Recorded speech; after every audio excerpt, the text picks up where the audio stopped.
더정치 인터뷰 양기대 광명시장 나오셨습니다.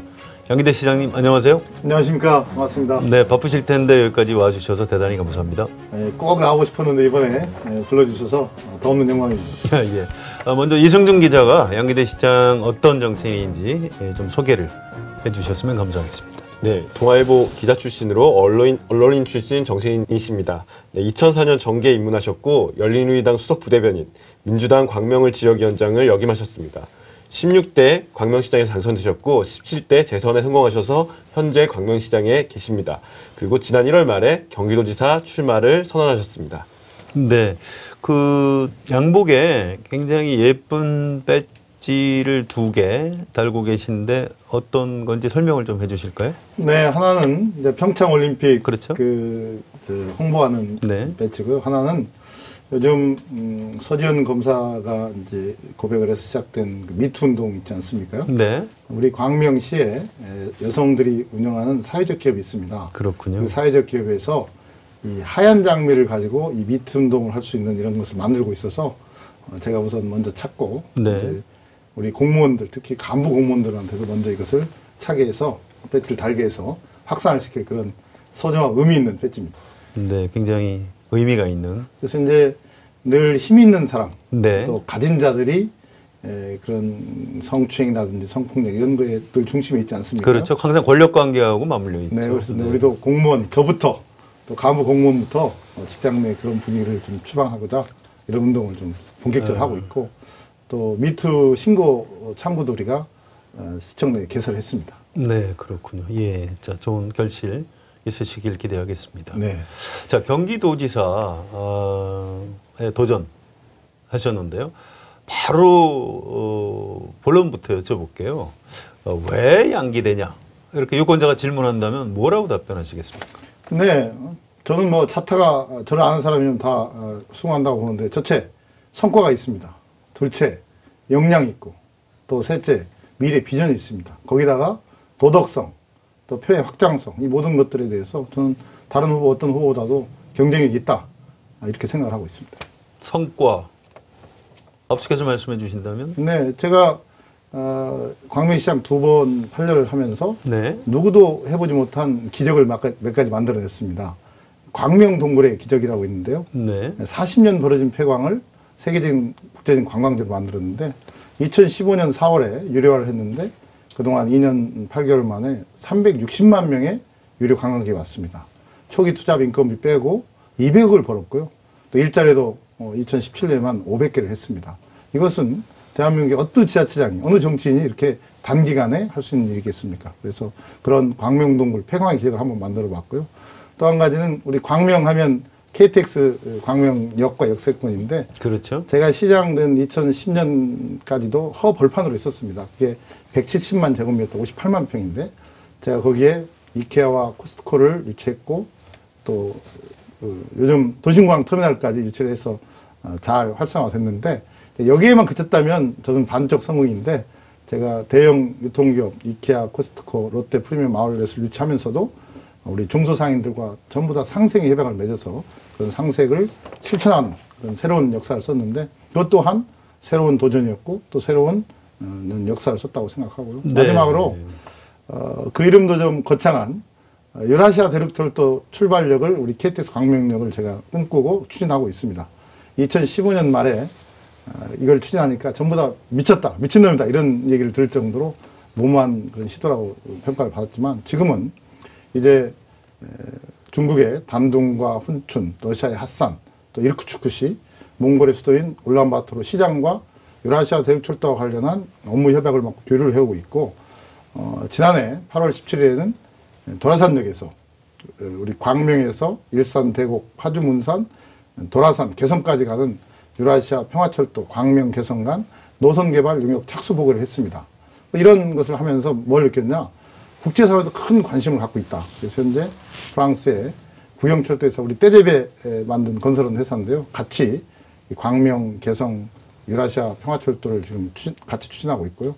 또 한 가지는 지난 12월 18일 날 중국 쿤밍에서 최문순 강원도지사와 함께 북한의 문흥 단장 등 대표단을 만나서 평창올림픽 북한 참가도 여러 번 촉구했고, 또 한 가지는 저희들이 광명에서 개성까지의 유라시아 평화철도 그 노선과 관련해서 개성에 가겠다 그런 제안도 했습니다. 북한이 네. 상당히 긍정적으로 보고 있는데 아직 이제 통보도 못 받았지만 이런 일들 그러면 여기서 그친 게 아니라요.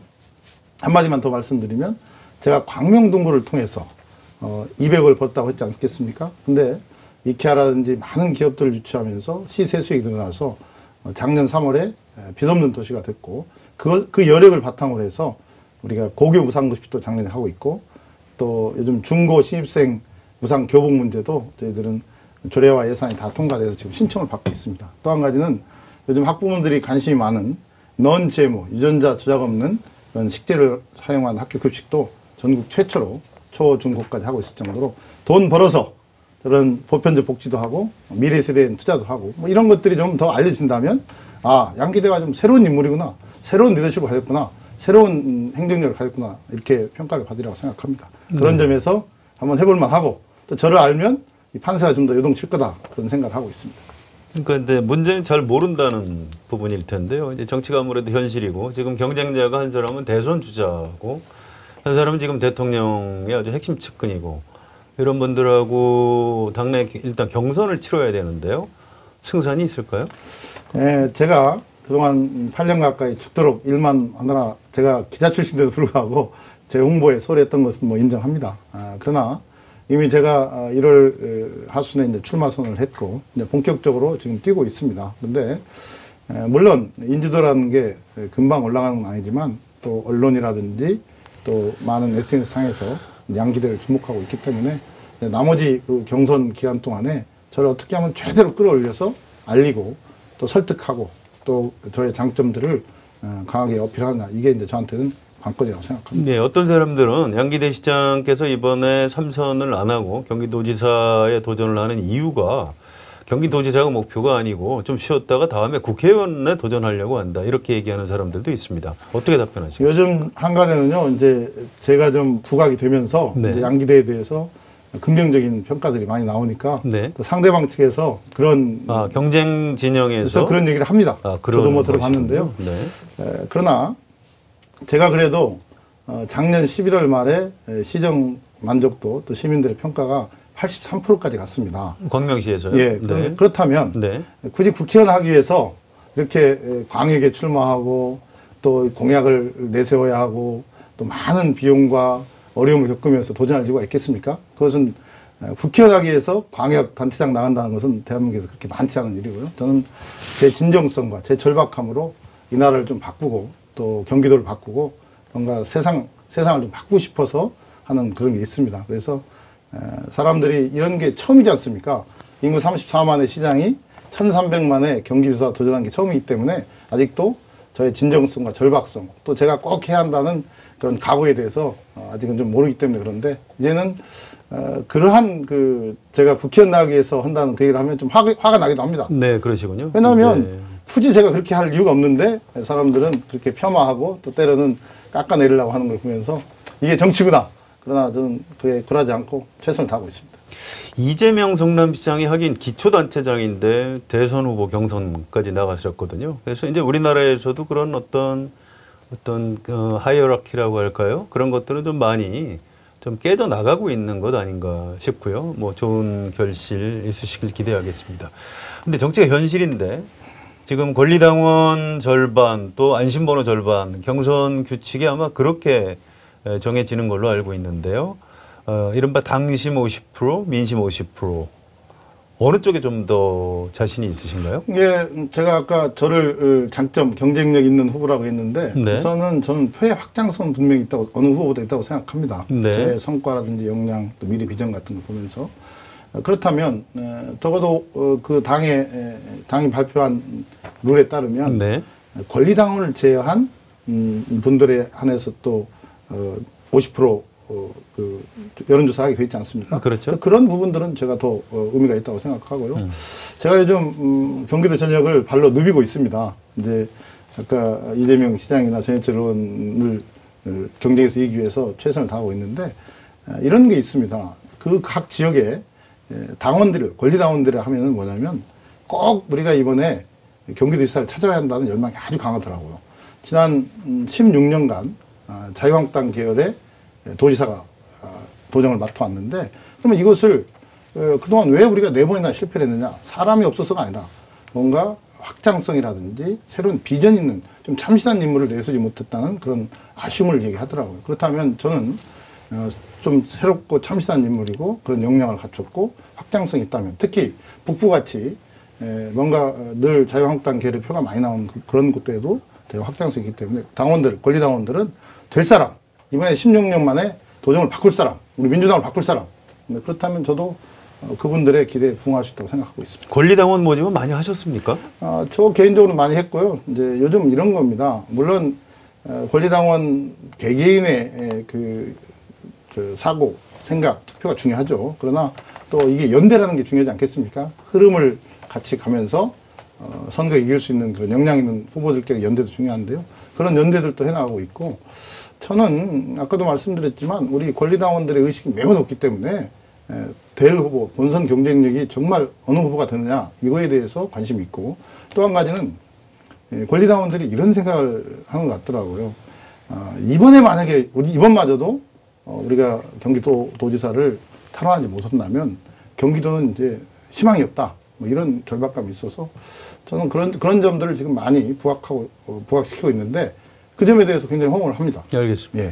경기도의 민주당 국회의원들 중에 양기대 시장님을 지지하는 분들이 몇 분 정도 계신가요? 우선은 국회 예결위원장을 지금 맡고 있는 백지연 국회의원님, 네.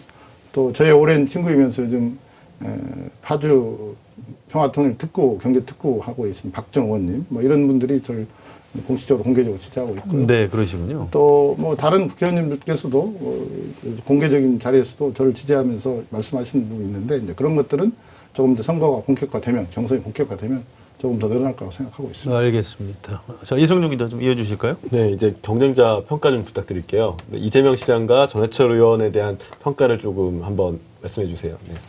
그분들 두 분 다 우리 당의 또 우리나라의 소중한 자산이라고 생각합니다. 그래서 특히 이재명 성남시장 같은 경우는 촛불 정국에서 또 뭐 박근혜 정부 때 아주 역할을 많이 했지 않습니까? 그리고 또 전해철 국회의원도 청와대 민정수석도 하고 국회의원도 재선하고 다양한 경험도 있고, 또 권력과 가깝고 청와대에 가깝고, 그런 측면에서는 정말 저보다 많이 훌륭하다고 생각하지만, 그러나 이제 시대가 바뀌고 있습니다. 하나는 갈등과 분열의 정치를 계속 일삼는다면 그것은 한계가 있다고 생각합니다. 특히 우리 더불어민주당이 이제 여당이 됐고 문재인 정부, 문재인 대통령을 포함해서 여권이 됐습니다. 그 여권은 문제를 푸는 능력이 있어야 하고 조정하고 화합하는 능력이 있어야 한다고 생각합니다. 그것은 제가 그동안 해왔고 앞으로도 할 자신이 있습니다. 또 한 가지는 이제 대통령께서도 자치분권 공화국을 말씀하실 정도로 이제 명실상부한 자치분권 시대에 도래하고 있습니다. 그렇다면 이제 중앙의 어떤 정치, 중앙에서의 그런 국정 능력보다는 지역을 경험했던 밑에서부터 올라오는 그런 자치분권에 걸맞는, 시대에 걸맞는 저 같은 사람이 필요하다고 생각합니다. 저야말로 자치분권 시대의 모델이라고 생각합니다. 그래서 그런 점에서 두 분이 가지고 있는 강점도 있지만 저 또한 그런 강점이 있고, 그래서 저는 두 분과 한번 정책과 또 역량, 성과를 가지고 제대로 한번 경쟁을 해보고 싶은 생각이 있습니다. 두 분 중에 누가 더 어려울까요? 경선에서 붙었을 때. 저는 뭐 두 분 다 훌륭하지만 결국은 도민과 우리 권리당원들의 뜻이 중요하다고 생각하고, 네. 숫자적으로 또 뭐 한 사람이 또 강하다 약하다 이렇게 말하기는 좀 아직은 그런 것 같습니다. 알겠습니다.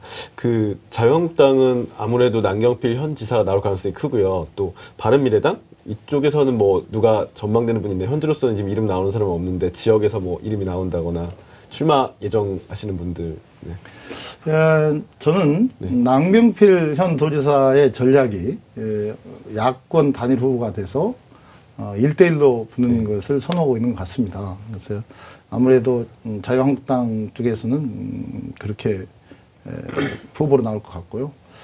바른미래당은 이제 자유한국당과의 관계 속에서 결국은 굴러가면서 후보를 정하지 않을까. 이게 뭐 연합할 수도 있고 독자 후보를 낼 수도 있는데, 그것은 결국은 이 경기도 선거가 아시다시피 서울 수도권 전체하고 연계돼서 가는 선거이기 때문에 앞으로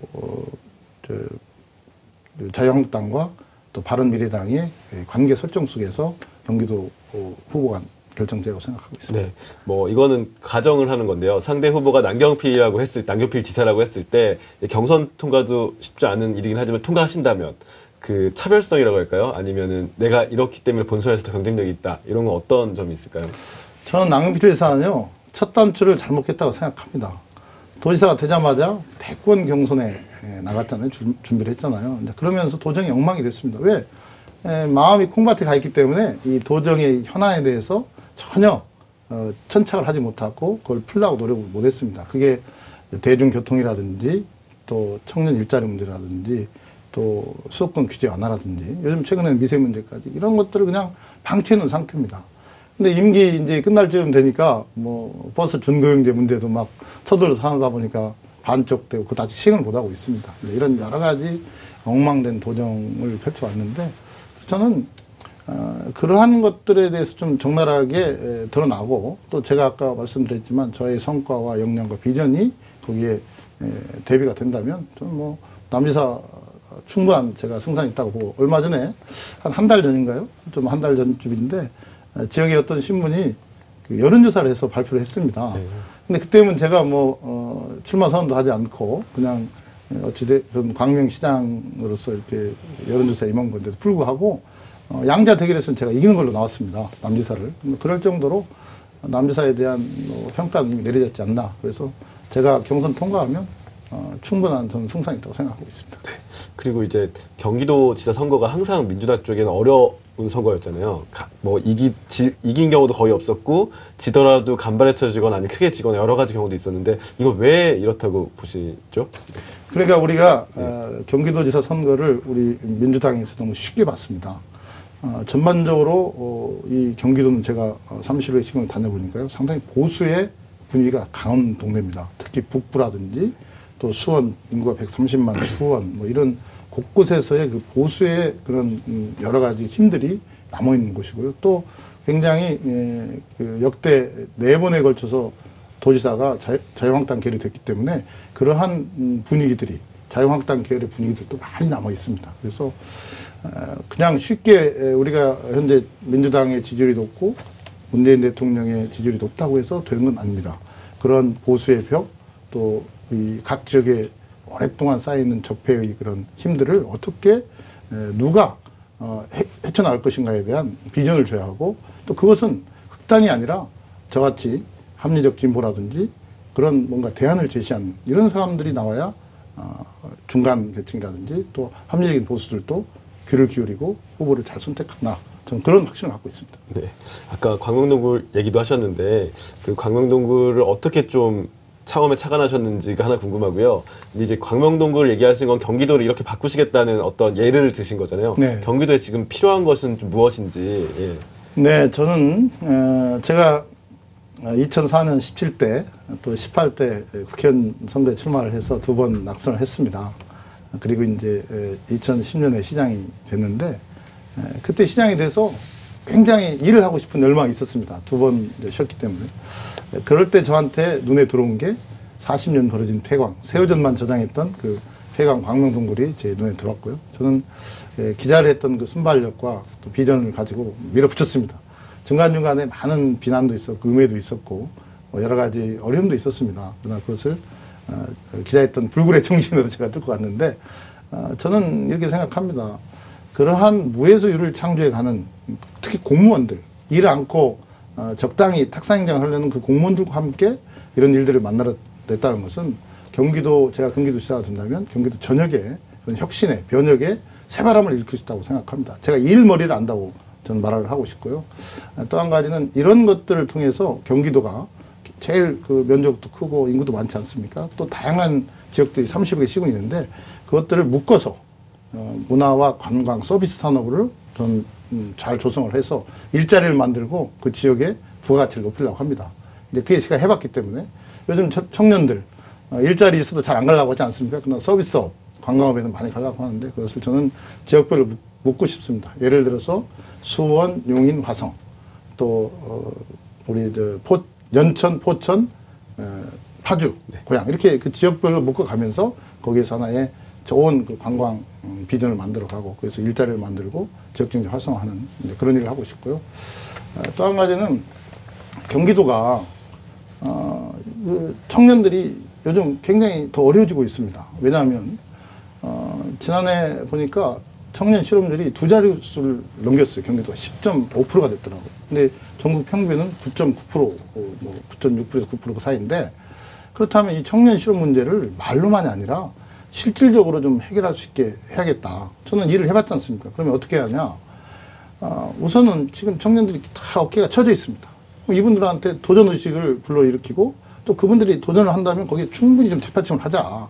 대개 관이라는 것은 어느 일정한 틀을 잡아놓고 그 규제를 하면서 어떤 사업을 하지 않습니까? 좀 열자. 그래서는 1년에 최대 1,000억 원 이상의 청년 도전기금을 조성해서 정말 도전 의사가 있고 도전 프로젝트가 있는 청년들한테는 그것을 제출하면 잘 그것을 만들어 가면서 지원을 기꺼이 좀 할 수 있는 그런 지금 공약도 준비했고요. 또 한 가지는 근데 단순히 지금은 청년들의 이 취업과 창업도 문제지만 중소기업에 있거나 아르바이트를 하거나 불안정한 취업을 한 그런 경우도 많이 있다고 생각합니다. 이분들에게도 자기가 그 직업에서 더 잘할 수 있게 하든지 아니면 새로운 직업으로 옮길 수 있는 또 다른 지원이 필요하다면 현재의 소득이나 현재의 처지와 상관없이 좀 과감히 지원을 해서 뭔가 참 해보고 싶다, 하자 이런 이제 분위기를 좀 만들고 싶고요. 특히 어깨 축 처진 그 니트족 일할 의사 포기한 그런 분들도 빨리 끄집어내서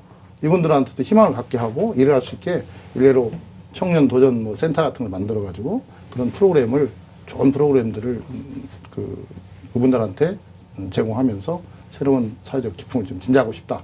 이게 제 소망입니다. 지금 쭉 말씀하시는 걸 들으면은 이제 일자리 쪽으로 여러 가지 구상을 하고 계신 것 같은데요. 일자리 경기도지사가 되고 싶다. 뭐 이런 것이 좀 상당히 중요한 개념인가요? 그것은 누가 돼도 전 1번이고 또 해야 할 일이고 당연히 해야 할 일이라고 생각합니다. 저는 네. 우선 경기도가 서울의 변방으로 지금까지 인식되어 있고 실제 그렇습니다. 일례로 서울 우리 경기도민의 가장 큰 지금 소망 중에 하나는 서울로 제대로 좀 좋은 대중교통, 쾌적한 대중교통을 이용했으면 좋겠다는 게 굉장히 큽니다.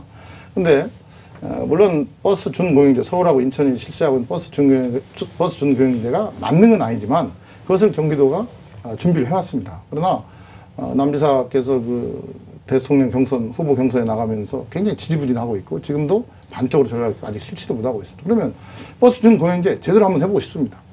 그래서 그냥 도지사 되면 바로 대통령 후보, 대통령 선거 나가기 위해서 막 엉덩이가 들썩썩 하는데 그러지 않고 좀 엉덩이 붙이고 한 4년, 8년 제대로 좀 일할 수 있는 이게 저한테는 우리 그 민주당 또 어느 도지사 후보한테는 그게 제일 중요하다 저는 보고 있고 또 한 가지는 수도권 규제 완화 문제 있지 않습니까? 뭐 몇십 년 동안 그냥 수도권 규제 완화만 하지 뭐 진전이 있다는 얘기 못 들었잖아요. 그렇다면 이것도 풀어야 할 거 아닙니까? 일례로 저는 이렇게 풀고 싶습니다. 합리적인 규제 완화를 좀 하고 싶다. 만약에 지방과의 관계 속에서 우리가 수도권 규제 완화를 함부로 할 수 없다면 지방과의 어떤 상생 프로그램을 더 강화하면서도 일례로 경기도 연천을 보십시오. 연천이 수도권 규제를 할 만큼 뭐 사람이 모이고 그런 데는 아니지 않습니까? 그러면 연천은 조금 더 다른 각도에서 수도권 규제 완화를 했으면 좋겠고 그것을 정부와 또 다른 지방과의 합리적인 그런 의견 교환을 통해서 좀 풀었으면 좋겠다 그런 생각을 하고 있습니다. 그래서 제가 이런 얘기를 가끔 합니다. 남지사께서 광역 서울도를 주창하고 있는데 이것은 뭐 너무 시대착오적인 거죠. 지금 지방 자치분권을 강화하고 그런 시대로 가고 있는데 뭐 그것도 그거지만 지금 광역 서울도를 주장할 게 아니라 2020년이면요. 뭘 하면 제4차 수도권 정비계획, 종합계획을 다시 마련을 합니다. 그러면 일단 우리 그 경기도가 가지고 있는 여러 가지 수도권 규제에 따른 문제들을 다시 한번 재점검해서 거기에 반영을 하고 또 그것을 아까 말한 합리적인 규제 완화를 할 수 있는 뭔가 일을 해야 하지 않습니까? 그래서 그런 점들을 저는 알기 때문에 나한테 한번 맡겨주신다면 내가 그런 거 한번 제대로 해보겠다. 네, 그런 생각. 자, 일하는 시장을 네. 기준으로 볼 때 우리나라가 지방자치 선거에서 이제 광역단체장을 뽑기 시작한 게 1995년부터입니다. 그 이후에 지금까지 경기도지사를 굉장히 여러 분이 하셨는데 양기대 시장님이 평가하시기에 소속 정당을 떠나서 어느 전직 경기도지사가 가장 일을 잘했다고 생각하십니까? 총 6번의 민선 도지사를 뽑았더라고요. 그래서 이제 우선 그 민주당 계열은 임창열 전 부총리가 되셨던데 그분도 뭐 일을 하신 열정도 있고 또 일머리를 아시는 분이고 또 한 가지는 당은 다르지만 손학규 또 전 지사께서도 상당히 열정을 가지고 뭐 최선을 다하려고 노력한 부분을 제가 인정하겠습니다. 예, 그 부분은 제가 자세히 더 이상 질문을 안 드리겠습니다. 자, 정치적인 현안에 대해서 몇 가지 궁금한 게 있습니다. 자치분권 개헌 요구 1인 시위까지 하셨던데 좋습니다. 아무튼 자치분권 얘기하라고 그러면 또 한 30분, 1시간 말씀하실 수 있겠으나 지금 정치적인 현안은 개헌이 될 것인지 안 될 것인지 이 부분에 지금 쏠려 있습니다. 개헌 하긴 해야 될 것 같은데 어떻게 하면 좋을까요? 네, 이제 대통령께서 지금 국회 최고통첩이나 다름없는 말씀을 하셨는데 네. 국회가 움직이지 않으면 대통령께 직접 발의하겠다까지 했지 않습니까? 근데 자유한국당 쪽에서 아직까지도 반대의 그런 기류가 강하지 않습니까? 저는 이 자치분권의 새로운 이 흐름을 반대하는 것은 특권, 기득권 정치를 연장하려는 그런 세력들의 마지막 발악이라고 저는 생각하고 있습니다. 저도 처음에 국회의원 출마를 시도했지만 시장이 돼서 한 8년을 해보니까요. 결국은 지역이 바뀌고 지방이 바꿔야 나라의 틀이 바뀔 수 있다는 것을 저는 뼈저리 느꼈습니다. 그리고 대통령께서도 지난번에 그런 말씀 하셨지만 뭐냐면 이제는 민재도 이 지역에서 충원돼서 그 지역에서 민주주의, 풀뿌리 민주주의 신장도 하고 또 지역의 성과도 되고 주민과 동고동락하면서 이런 사람들이 또 중앙정치도 하고 또 광역도 갈 수 있게 하고 또 국회의원도 있고 이렇게 경쟁하는 그런 사회가 훨씬 더 국민들, 주민들한테 저는 선택의 폭도 넓으라고 생각하고요. 그런 점에서 저는 이번에 대통령께서 만약에 개헌안을 발의한다면 지난번에 우리가 촛불혁명을 통해서 바꿔봤지 않습니까? 정권을 바꿔봤지 않고 대통령도 바꿨는데 우리 국민들이 이 자치분권 개헌을 통해서 내 삶이 나아지고 나라의 틀이 바뀌고 기존의 정치가 바뀐다고 생각한다면 다시 이 개헌안에 대해서도 의미 있게 저는 찬성을 하고 그 움직임에 동참하리라고 봅니다. 그래서 앞으로 어떻게 해야 되죠? 구체적으로? 자, 그러면 이렇게 해야겠죠. 자, 지금 저희 같은 지자체장들이 1인 시위도 하고 있고 자치분권 버스킹도 하고 있고 여러 가지 지금 서명도 1000만인 서명도 하고 있고 다양한 시도를 하고 있습니다. 그리고 이제 국민들 또 주민들의 그런 인식들이 높아가고 있습니다. 그래서 만약에 국회가 아니라 대통령이 그 개헌안을 발의한다면 이제 그때 새로운 어떤 돌파가 이어지면서 전국이 이제 자치분권 개헌으로 가게 되고 만약에 끝내 야당이 반대로 간다면은 이제 그것은 아까 말한 국민의 또다시 어떤 횃불을 들어야 하지 않을까 그런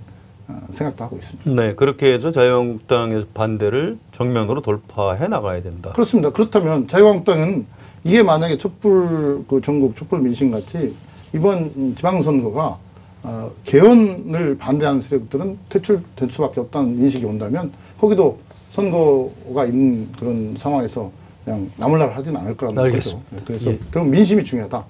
그 얘기를 꼭 하고 싶습니다. 자, 문재인 대통령하고 친하신가요? 저는 뭐 몇 번 뵙기도 하고 식사는 한번 했는데요. 네, 충분히 좀 대화를 나눠 보신 적이 있습니까? 언제 만나서 얘기를 하셨나요? 문재인 대통령께서 네. 대통령 후보가 이번에 됐을 때 한번 후보 시절에 네. 그 식사를 한번 같이 한 적은 있고요. 네. 다음에 이제 대통령 되시기 전에 공사석에서 뭐 여러 번 만났지만 어떤 뭐 특별히 막 깊은 얘기를 할 수 있는 그런 사이는 아닙니다. 그건 아니고요. 네. 네. 근데 느낌이 어떻습니까? 문재인 대통령 식사하고 대화해 보니까 어떻게 저는 느끼세요? 우선 그 원칙과 소신이 있다는 그런 생각을 들었고요. 그다음에 남의 말을 듣는 그런 그 좋은 인상을 받았습니다. 네. 되게 이제 자기 얘기를 먼저 하려는 게 정치하는 사람들의 일반적인 그런 통상적인 생각인데 듣고 합리적인 토론을 하면서 결론을 도출하는 그런 모습들이 보기 좋았고요. 특히 저는 그 되게 정치의 그동안의 여러 가지 모습을 보면 이합집산이라든지 또 어떤 정치적 목적을 위해서 거래를 하는 그런 모습들이 과거에 많이 있었는데 현재까지 문재인 대통령께서 보이고 있는 정치는 원칙과 소신을 갖게 하면서도 또 야당을 때로는 존중하려고 하는 모습 뭐 이런 것들이 과거의 정치에 비해서 훨씬 대통령이 좋은 모습이지 않은가 그런 생각을 하고 있습니다. 알겠습니다. 자, 이제 경기도만의 문제가 아니고요. 좀 시야를 크게 넓혀서 이번 지방선거에서 더불어민주당하고 이제 야권하고 어디가 더 승산이 있느냐 이런 부분에 이제 관심들이 많은데 그 중에서도 송준표 대표가 이끄는 자유한국당은 뭐 이른바 보수의 어떤 본류다 뭐 이렇게 자처하는 것 같고요. 또 안철수 대표하고 유승민 대표가 손잡고 지금 바른미래당을 새로 만들었고 우리가 합리적인 대한보수다. 또 여론조사를 해보면 그 정당이 좀 더 지지도가 지금 높게 나오고 있습니다. 자, 지방선거에서 자유한국당하고 바른미래당하고 어느 쪽이 더 셀까요? 저는 바른미래당이 창당하는 과정 속에서 뭐 이런 생각을 했습니다. 결국은 자유한국당과 바른미래당은 수렴할 것이다. 손을 잡을 것이다. 네, 그게 네. 이번 지방선거가 됐든 다음 총선이 됐든 어떤 형태로든지 손을 잡을 거라고 생각하고 그것은 선거연대로 손을 잡을지 네. 나중에 합당의 수준으로 갈지 저는 그렇게 보고 있습니다. 왜냐하면 이미 또 질문을 하시겠지만 우리 민주평화당이라는 그 새로운 당이 호남을 중심으로 해서 모이지 않겠습니까? 그렇다면 이게 이제 영남과 수도권 일부를 가지고 자유한국당이 새로운 정계 개편에 나서고 또 유승민 대표나 또 안철수 대표도 그런 흐름 속에서 자기 정치적 입지를 다시 부활하기 위한 모색을 하지 않을까 생각이 들어요. 저는 이번 선거, 이번 지방선거부터 그런 조짐이 나타날 거라고 저는 생각하고 있습니다. 민주평화당은 잘 될까요? 물론 그 호남이라는 지역을 기반으로 하기 때문에 한계는 있을 거라고 생각합니다. 그러나 두 가지 점에서는 의미가 있다고 봅니다. 하나는 우리 김대중 대통령님의 민주평화 그런 정책들을 이제 계승해 나가는 측면에서는 우리 민주진영에서는 조금 그래도 새롭게 볼 수 있는 여지가 있고요. 또 한 가지는 결국은 우리 문재인 정부, 문재인 대통령님의 이 성공, 또 민주당의 성공이라는 것은 정치는 현실이 아니지 않습니까? 그러면 입법을 해야 하고 예산이 통과돼야 하고 그런 국정을 뒷받침할 수 있는 국회가 돼야 하는데 만약에 지금과 같이 자유한국당이나 뭐 바른미래당이나 반대를 위한 반대를 한다면 국정 운영이 어려울 텐데 또 민주평화당이 그런 측면에서 선별적 서로 협치를 한다면 의미 있는 신호가 아니겠나 저는 그렇게 생각을 하고 제가 처음에도 말씀드렸지만 결국은 우리가 왜 정치를 하느냐 국민들, 도민들, 시민들한테 보다 더 나은 삶을 위해서 하는 거 아니겠습니까? 그렇다면 특히 집권한 세력들, 정부 여당은 문제를 풀어가고 그 문제를 풀기 위해서 때로는 좋은 협치를 해야 한다는 생각을 갖고 있기 때문에 그런 점에서 민주평화당도 의미 있는 출발이 되는 부분도 있지 않을까 그런 생각을 하고 있습니다. 문재인 대통령이 연정 같은 걸 할 필요가 있을까요? 저는 이제 그 연정의 의미가 두 가지라고 봅니다. 하나는 정책적 연대으로 할 거냐. 그야말로 과거 정당사 보면은 그야말로 합당이라든가 합당 수준까지 자리를 이렇게 나눠주는 것 갈 거냐는데 저는 우선 문재인 대통령님의 성격으로 봤을 때 정책적 연정 그리고 사안사안별 연정을 가면 좋지 않을까. 또 그렇게 구상도 하지 않을까 그런 생각을 하고 있습니다. 네, 알겠습니다. 자, 이성준 기자 이어주실까요? 네, 이제 좀 개인적인 질문 두세 가지만 드릴게요. 정치인 중에서 좀 가장 존경하는 사람이라고 할까요? 좀 누가 계시고 이유는 좀 뭔지 설명 부탁드릴게요. 우리 한국 정치인을 네, 말하는 네, 거죠? 뭐 과거부터 그랬지만은 저는 김대중 대통령님하고 노무현 전 대통령 존경하는데요. 특히 요즘 제가 그걸 더 절실하게 느낍니다. 왜냐하면 아까 제가 서두에 말씀드린 우리 유라시아 평화철도 문제, 이 남북 문제에 대해서 많은 일들과 구상을 하다 보니까요. 두 분이 정말 어려운 상황에서도 한반도 평화 안정을 위해서 모든 걸 던져서 했구나. 그리고 씨를 뿌렸구나라는 것을 제가 느꼈습니다. 저도 요즘 그 유라시아 대륙철도, 유라시아 평화철도에 씨를 뿌리는 심정을 지금 하고 있는데, 그래서 이제 한반도의 가장 중요한 평화 번영 문제를 또 존경하고 싶고, 또 한 가지는 요즘 시대적 화두인 지방자치, 자치 분권의 문제도 우리 김대중 대통령께서 처음에 씨를 뿌렸고 노무현 대통령께서 그걸 그냥 확장시킨 거 아닙니까? 뭐냐면 물을 줬죠. 그냥 거기는 이제 지역의 균형 발전까지 이렇게 나갔는데 그런 것들을 통해서 제가 제 실제 경험을 통해서 보니까 두 분이 정말 위대한 대통령이 되셨구나라는 걸 느끼고 이런 것들이 만약에 문재인 정부에 성공한다면 이제 문재인 대통령까지 이어지는 아주 대한민국 정치사회, 현대 정치사회에서 의미 있는 대통령이 되지 않을까 그런 생각을 하고 있습니다. 네, 그리고 이제 언론인 출신이신데 이 기자와 정치인의 차이라고 할까요? 어느 쪽이 더 좀 맞으시는지도 궁금하고요. 네. 제가 뭐 두 분 계시는데 이런 말하면 외람되지만 제가 기자하는 동안에는 한국 기사상도 2번 받고 이달에 기사상도 7번이나 받고 또 특종 제적이라는 별명도 있었습니다. 근데 역시 저는 기자보다는 이 정치 쪽이 맞는 것 같습니다. 왜냐하면 이 정치라는 걸 제가 해보니까요. 뭔가를 이렇게 문제를 풀고 만들어가는 거, 또 미래 비전을 제시하는 거, 이것은 정치의 영역에서 할 수 있는 일이더라고요, 보니까. 그래서 제가 아까도 말씀드렸지만 국회의원이 아닌 이 경기도 도지사에 도전한 이유도 광명시장으로 해왔던 일들을 1,300만 경기도 도민들한테 한번 확장시키고 또 그렇게 한번 일을 해보고 싶은 거잖아요. 그래서 저는 이제는 국회의원 뭐 광역단체 이게 중요한 게 아니라 국민의 삶을 제대로 좀 바꾸고 또 역사에 기여하는 그런 측면에서 본다면 저는 정치 쪽이 기자보다 더 맞는 것 같고요. 한 가지만 더 말씀드리면 기자할 때 배웠던 그 순발력, 또 문제를 종합적으로 보고 해결점을 찾으려는 능력, 뭐 이런 것들, 또 현장을 중시하는 능력, 이런 것이 정치를 하는데 큰 도움이 됐고 앞으로도 그럴 것 같습니다. 사실 객관적으로 보기에는 도전자입니다. 뭐 다윗과 골리앗의 싸움 같기도 하고요. 앞으로 이제 당내 경선부터 만만치 않으실 텐데 우리 시청자들께 좀 응원을 해달라 이렇게 부탁도 좀 하시고요. 마무리 인사해 주시면 감사하겠습니다. 네, 우리 성한용 선배님께서 말씀하셨지만 다윗과 골리앗 싸움이라고 현재까지는 그렇게 보고 있습니다. 그러나 저는 도전과 실천과 성공의 DNA가 있다고 제 스스로 자부하고 있습니다. 그러한 DNA를 통해서 한번 도민의 삶을 확 바꿔보고 경기도를 바꿔서 기적을 한번 일으키려고 합니다. 그래서 양기대가 그래도 대한민국에서 괜찮은 도지사고 괜찮은 정치인도 하는 것을 한번 보이고 싶은데 함께 해주신다면 제가 그 기대에 어긋나지 않는 기대 이상의 양기대가 되도록 하겠습니다. 새해 복 많이 받으시기 바라겠습니다. 더 정치 인터뷰 오늘은 양기대 광명시장과 함께했습니다. 여러분 고맙습니다.